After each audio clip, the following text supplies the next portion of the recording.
This week on the 77% Street Debate. How in any universe is it ethical just to pull the plug and create so much chaos? I'm living with HIV, and as of yet, I still have access to treatment, but we don't know for how long that's going to be. We're seeing a rise of nationalist politics, and we need to wake up as an African continent and start realizing it's survival of the fittest. Africa is on its own. We undermine our own sovereignty as a country, and as a continent, we are not quite aware of the capability that we have. I personally don't think South Africa is at the point where you can just say, cut all aid, let them go and let us do our thing. I don't feel like we are there yet. We need to change the discourse around aid. Stop thinking of it as a charity to Africa. It was never charity, it was soft power.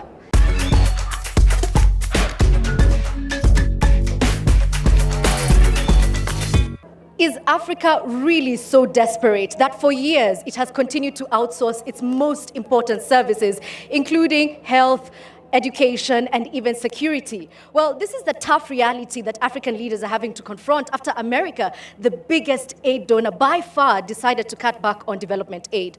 What does this mean for Africa, and what does it mean for young people, particularly here in South Africa, one of the richest places on the continent? So I'd like to start with Ibano Monde. At the moment, the reality is that you probably don't have access to healthcare because of this move. Tell me about that. I'm living with HIV, and as of yet, I still have access to treatment, but we don't know for how long that's going to be. Yeah, so obviously the news is still developing. Even as we speak, I'm sure that by the time we go to publish, other developments will have occurred. But initially, when the news came that USAID will be rolling back, what was your initial feeling?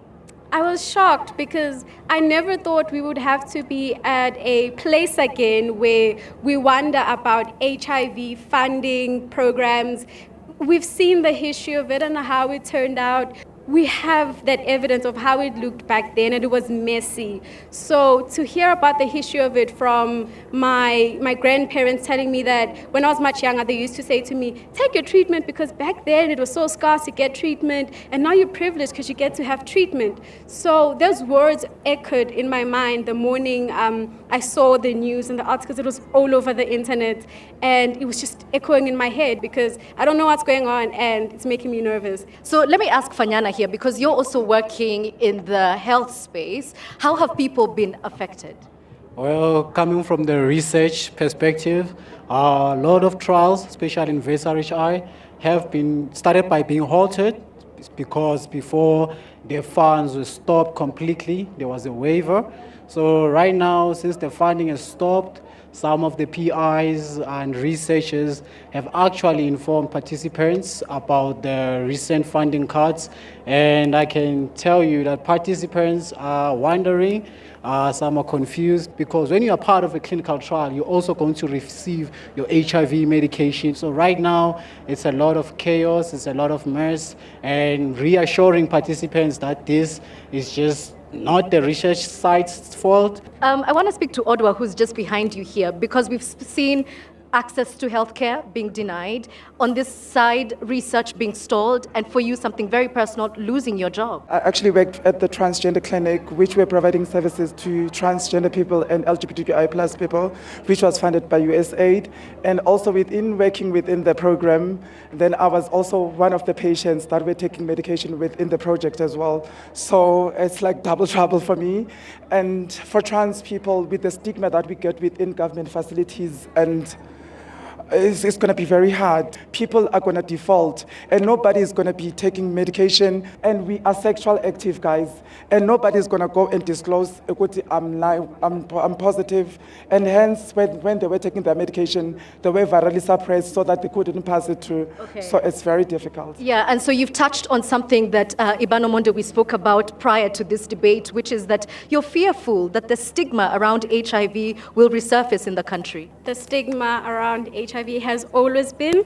The same stigmas are now resurfacing, like, oh, you're gonna die. Those people then take those comments and misinformation and apply them and they have a fear of now, should I even go to the clinic? I've had some young people reaching out, should I even still start treatment because I just found out about my status? Clearly there's going to be stockouts. Yeah. So stigma is resurfacing harder, and I think for me, that's just the sad part, because there's been a lot of investment, emotion, time, and money into making sure that compassionate societies, stigma-free societies are built. But now You've introduced an important word, investments. And I want to come to Simon here, who is a co-founder of a Pan-African publication, The Continent. How did Africa get to a point where we are depending on another government's decisions for survival? Yes, we are receiving support, and there's lots of historical reasons for that. Africa has tried a number of times to change this paradigm. And let me give you a little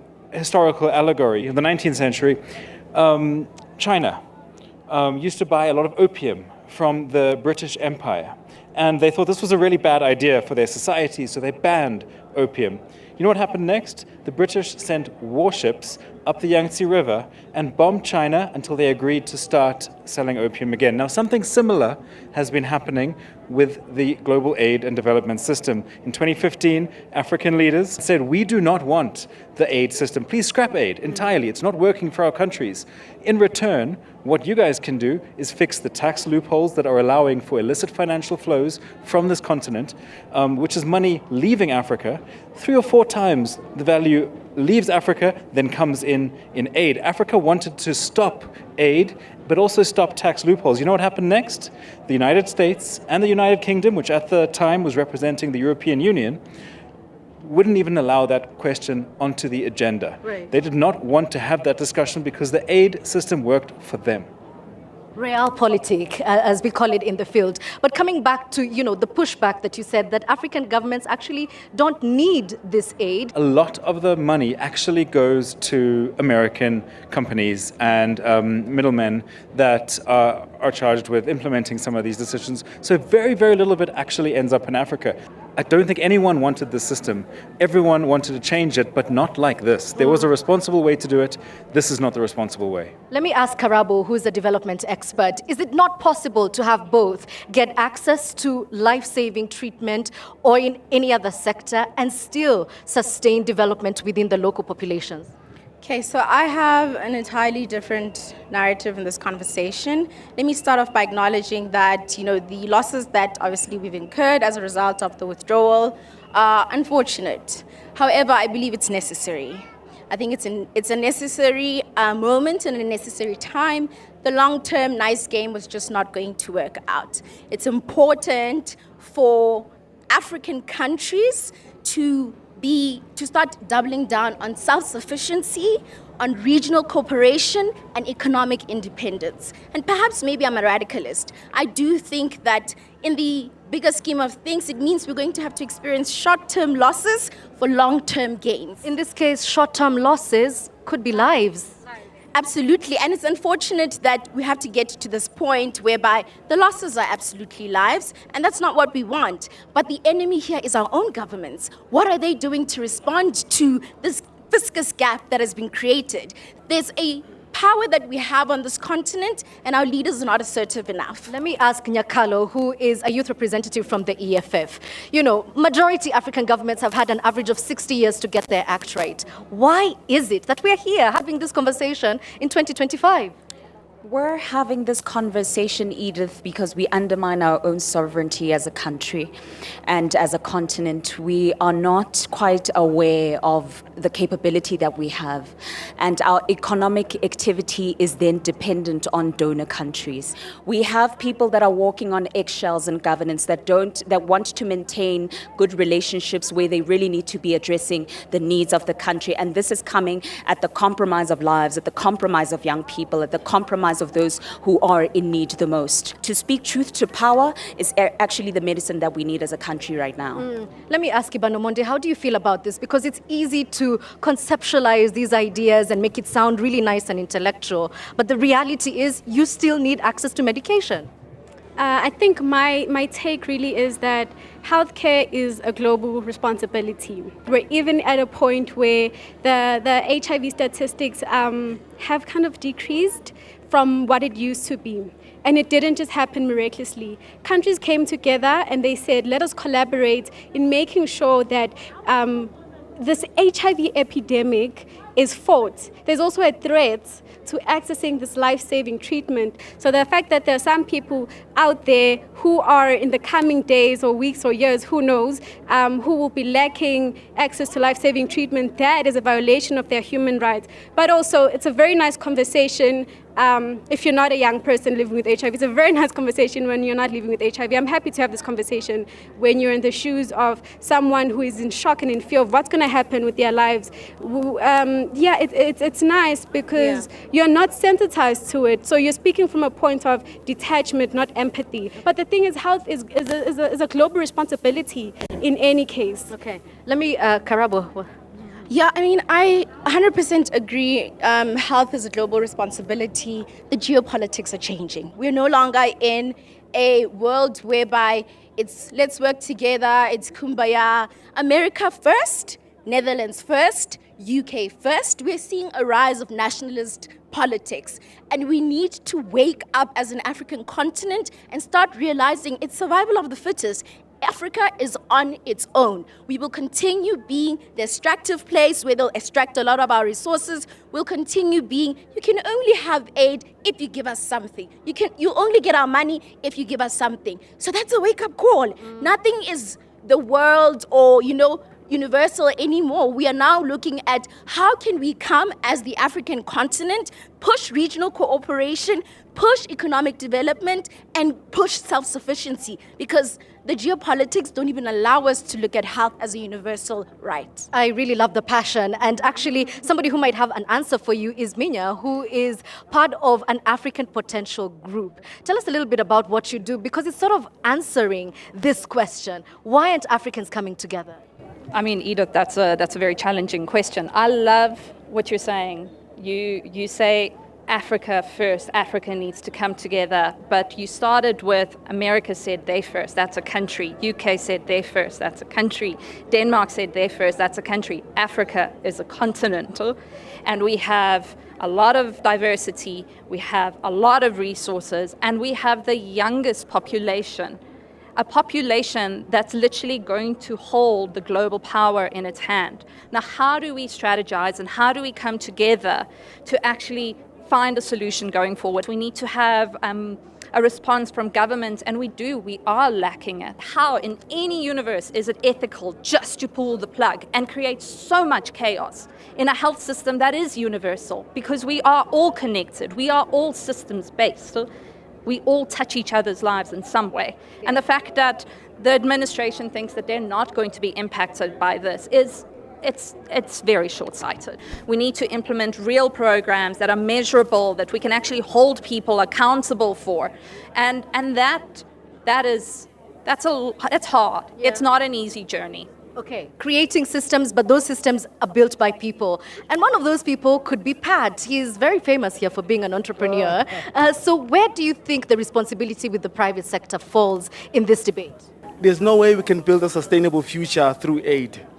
We're going to continuously go out to the east, to the west, to the south with a begging bowl, asking for aid so that we can continue to live. Africa is endowed with resources. However, there's a deficit when it comes to leadership. And if you look at the age, an average age of an African is 1920, right? And if you look at a median age of an African leader is 66 years plus. So meaning that we have people right now that are in powerful offices that are tasked with taking decisions that will lead us into the future that are out of touch in a way with the current youth. Okay. Which now raises a whole other question. South Africa just concluded its election, right? But the responsibility to elect functional governments lies with the people. We, the people, as your T-shirt says. This We the People T-shirt that I'm wearing is a brand started by a young man called Tsepo, who's now taking over the fashion industry by storm. But No one came to knocking on his door to say Sepo start his brand. It was out of his own accord that he went on and started this brand and it now employing more and more people. So what we need now as young people who are here today is not to say what aid can come from the east, west, or south, but what can we start today that will ensure that as young people we'll have a sustainable future, and that starts with business. Okay. Unfortunately, Africa needs to trade with itself. We cannot. Unfortunately. Or fortunately, rather. We always had this HIV pandemic or epidemic, rather, for a couple of decades now, but we haven't really, as a continent or as countries, made enough investments to build our own facilities that will help us solve this problem. So a leadership deficit, as you say. So Karabo, why aid and not investments? Why aren't African governments saying, bring your money, yes, but to help develop us? I think we need to interrogate ownership and a lot of the resources on the continent. I think it's important, and perhaps I'm a radicalist, but I do think we need to take back ownership of the things that belong to us. What things are these? Our mineral resources, the private sector being able to do what they want as they want within the government. I do think that we need to take it all back and make them realize that the power sits with us. Okay. If you want to actually engage, it's our resources. You need to come and invest in us. Otherwise, we're always going to sit at the begging table. All right. I personally don't think South Africa is at the point where you can just say, cut all aid, let them go, and let us do our thing. I don't feel like we are there yet. And I want to ask you why, Fanyana, because this country is a member of BRICS. It's, doing really well for itself. Well, I felt let's start with the example that everybody knows. Our youth. Over 40% of our youth is unemployed. If you can't just sustain your youth to be employed, there are programs that are in place. We can see how they are failing. How do we expect a government like that to manage a healthcare system that many of lives are involved? Because a pandemic somewhere is a pandemic everywhere. We saw with COVID-19. Let's hear from the gentleman here. The issue is staff. A lot of people have lost their jobs. A lot of people are now unemployed. What does this then do? It increases our unemployment rate from the large number that it was at to another larger number. So now we're at a point as an African continent, this is the catalyst that we've always been looking for. We're at the point where now we need to stop being codependent on other people and start being independent for ourselves so that we can move on forward to having a better tomorrow. Okay, you were really nodding when he was speaking. I'd like to hear your views. Well, the ones that are on the ground working with us hand in hand, they were laid off immediately. And that shattered the community, causing conflict, causing confusion about whether are they going to still get medication, are they going to still get the same services they were getting. It's cluttered in clinics. We are barely making means meet. Yeah. Then let me ask Minya, how easy is it to do that? Because we're speaking about the possibilities of Africa extricating itself from this infrastructure of aid, but how realistic is it?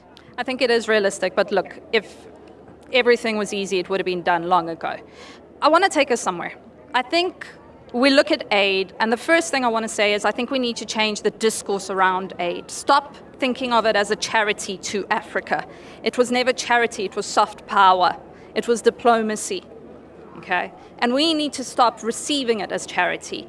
Let's look at aid, whatever aid is left to flow into South Africa and the African continent, as a catalyst that we can use to implement the changes, to grow the industries and the economy within. But Simon, I'm also wondering, where are the African bodies? You know, we're talking about healthcare here. We have an African Center for Disease Control. Where are they? Why aren't they stepping in to take care of HIV funding, malaria, or whatever other crises we might have in Africa? Well, that's a great question. Minya is laughing, by the way. She's tickled by this idea. So, I mean, the African Union is a great example that kind of demonstrates all these problems. It is 90% funded by foreign partners. The EU, I think. But the reason it is 90% funded by foreign partners is because African countries are not paying their membership dues. So there's multiple intersecting issues here, but basically no one is willing to pay for this really, really important stuff. And if no one pays, well, then it leaves it at the mercy of whoever is willing to pay. And that's where we find ourselves at the moment. Okay. You had something to say, Nyakalo? If we were to actually critically start thinking, why did the US president actually stop funding to begin with? It was because they were under a false pretense that the white minority of this country was in some kind of white genocide, which was a falsehood, right? And in punishment to South Africans, they then said, we're going to stop this aid. So how far are we willing to allow these imperialists to keep on driving a narrative that if we don't bow down to their rules, they will have another way to punish us? Okay. Lives that are lost, medication that is not supplied. So, Nyakalo, obviously, we have to correct that because there was no explicit mention, but obviously it is widely believed that it is tit for tat. I heard you saying no. Do you want to say something to that? Well, because the USAID stop order happened long before that whole incident around him saying all of that stuff around South Africa. But I wanted to add another thing about this discourse around aid, because I think we're talking about this money as if it's something that Europeans own and are giving it to us. But the reality is, where did that wealth come from? If we're talking about the Dutch government, where did all of that wealth come from? They're not giving it to us because they're nice people. They owe that money back because all of that wealth in France, in Germany, in Britain, in Netherlands, that wealth was siphoned out of Africa. And so we should be asking for it back on our own terms and not saying, please give us some aid, saying, give us back what you took from us. Oh, that's an interesting perspective. Let me hear from you. And I would also like to reiterate, Edith, if you look at the US Embassy and its response, it did say, as per violation of human rights in South Africa, we do want to take the stand of pausing or stopping aid in South Africa. So that definitely has political implications. But we are looking at certain donor countries currently that want to bully Africans. And if we don't unify and establish either an African currency that is able to take us forward as a continent, we really are in siege. Okay, Pat, again, I come back to the question of realism. Only recently did this country lift visa restrictions for somebody like me coming from Kenya. If we can't figure out basic things like movement, how are we expected to figure out something so fundamental as a continental healthcare system? I mean, obviously, there's been some attempts through the AfCFTA, the Inter-Africa Trade Agreement. Continental Free Trade Area. There are some strides that are being made, but the tide is moving very slow. But I must say, though, Africa is home to the youngest population in the world. And I think it's estimated that by 2030, a quarter of global youth will be in Africa. So with that as well, if we are ignoring the youth, and what I find interesting with this whole saga that's happening right now is that not one leader or one person ever asked, like, what does the youth think about this thing? Can we get some youth into the parliament, into the room, and let's discuss these issues. Let's hear from them, because we're going to leave the world for them. They're not going to be here in the next, most of them actually won't be around for in the next 20 years, but we'll be here, and we'll be sort of following the same footsteps, and which is very unfortunate. Yeah, so we want to hear from the youth, and that's why we're here. So because of time, let's hear some solutions. What do you think should happen so that we are not in the same situation 20, 30 years from now? Okay, so I think the first thing is we need a narrative shift. So we need to start understanding that Uncle Trump, Global North are not our friends. Let's start there. Uncle Trump. Uncle Trump. And then number 2, regional cooperation. While we are diverse, because of colonialism, we are better together. And number 3, can the old mamas and fathers in government step aside? We are ready to take over. Okay, Panyana, you had something to say. Well, firstly, I would say we appreciate the funding. We have to understand that not every funder has the same mindset as other funders. There are still those good funders, which I won't get into more details about them. But as a country, I feel like there are a lot of policies and contracts that have been signed and were in agreement with people who I think are no longer alive. And those policies have to be reviewed, and us as the youth have to be informed about the procedures that are taking place, especially those big rooms. As the gentleman said here, those people who are making talks, who are signing these agreements, we are not there. Some of them, we don't agree with them. Okay. We opened this debate with Iban Omonde. I'd like to conclude with you. Having listened to everything that everybody has to say, do you believe that the South Africa, and indeed the Africa of the next 10 years, will be better and more trustworthy than the governments we have now? Yes, I do believe that Africa needs to be self-reliant. I do really, really believe in that. But this is where we're at currently, and we cannot neglect that. We just can't neglect that. And while we're still here, I'd just like to urge the government, the Minister of Health, and the President, our President, to give us a commitment that will put us at ease, to make sure that the young people, the people living with HIV who are in marginalized areas are not forgotten, because that's where the NGOs work. And we're seeing people who can't travel to town for hours and afford that to get their treatment who are now without treatment. And there's a lot of factors contributing to this. There are a lot of people whose lives are at stake. And I echo you, I echo everyone. It is important that we are self-reliant, but we're here now and we need the government to step up. And when it comes to the HIV response, they cannot continue having conversations about HIV, people living with HIV, young people, without them in the room, because I don't think, frankly, they know the challenges that we're facing currently. Okay, I love that young Africans here have said that they do have the answers. Is it going to be easy? Absolutely not. But like Kendrick Lamar said, Africans, we gon' be all right. Thank you for watching.